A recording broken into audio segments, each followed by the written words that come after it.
जरा सोचिए, अगर कोई इंसान 10-12 साल से कोमा में हो, न बोल सकता हो, न चल सकता हो, सिर्फ मशीन के सहारे जिंदा हो, तो क्या उसे सम्मान के साथ मरने की इजाजत मिलनी चाहिए? हाल ही में सुप्रीम कोर्ट ऑफ इंडिया ने एक ऐसे ही मामले में इच्छा मृत्यु की अनुमति दी है। लेकिन सवाल ये है, क्या भारत में इच्छा मृत्यु सच में लीगल है या इलीगल? आज हम इसी को आसान भाषा में समझेंगे। आइए समझते हैं कि मामला क्या था। हाल ही में हरीश राणा नाम के एक युवक का केस सुप्रीम कोर्ट पहुंचा। 2013 में वह एक बिल्डिंग से गिर गया था, जिसके कारण उसके दिमाग में गंभीर चोट लग गई। तब से वह लगभग 13 साल से कोमा जैसी हालत में था। डॉक्टरों ने साफ कह दिया था कि उसके ठीक होने का कोई उम्मीद नहीं है। अब सोचिए, 13 साल तक सिर्फ मशीन के सहारे जिंदगी, न बोल पाना, न चल पाना। परिवार के लिए भी ये बहुत कठिन स्थिति थी। परिवार ने क्या किया? आखिरकार उसके माता पिता ने कोर्ट में याचिका डाली कि हमारा बेटा लगभग 13 साल से इस हालत में है, इसलिए उसे सम्मान के साथ मरने की अनुमति दी जाए। अब ये मामला पहुंचा सुप्रीम कोर्ट ऑफ इंडिया के सामने। जब ये मामला सुप्रीम कोर्ट ऑफ इंडिया के सामने आया तो कोर्ट ने पहले मेडिकल बोर्ड की रिपोर्ट मंगाई। कोर्ट ने बताया कि मरीज के ठीक होने की संभावना ना के बराबर है।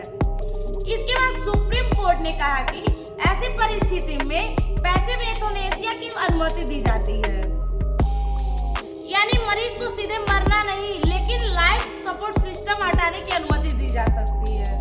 अब आइए जानते हैं कि एक्टिव और पैसिव एथोनेसिया में फर्क क्या है। यहाँ एक बहुत जरूरी बात समझ लो। एक्टिव एथोनेसिया किसी व्यक्ति को दवा देकर जानबूझकर मारना भारत में अभी भी इलीगल है।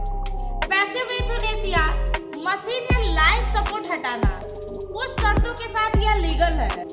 2018 में सुप्रीम कोर्ट ऑफ इंडिया ने एक ऐतिहासिक फैसला दिया था, जिसमें कहा था कि गंभीर और लाइलाज बीमारी की स्थिति में पैसिव एथोनेसिया की अनुमति दी जा सकती है।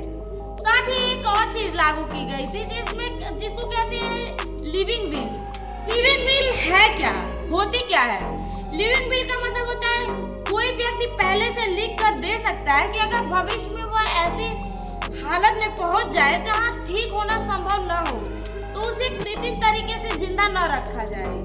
अब दोस्तों, कानून में कहता है कि जिंदगी भगवान की देन है, लेकिन कभी कभी सम्मान के साथ विदाई भी जरूरी होती है। लेकिन यहाँ एक बड़ा सवाल भी है, अगर इच्छा मृत्यु की अनुमति मिलने लगे तो कहीं इसका गलत इस्तेमाल तो नहीं होगा। इसलिए भारत में इसके लिए बहुत सख्त नियम और मेडिकल जांच जरूरी होती है। तो दोस्तों, आप समझ गए होंगे कि भारत में पूरी तरह से इच्छा मृत्यु लीगल नहीं है, लेकिन कुछ परिस्थितियों में पैसिव एथोनेसिया की अनुमति दी जा सकती है। आपका क्या राय है? कमेंट सेक्शन में जरूर बताइए।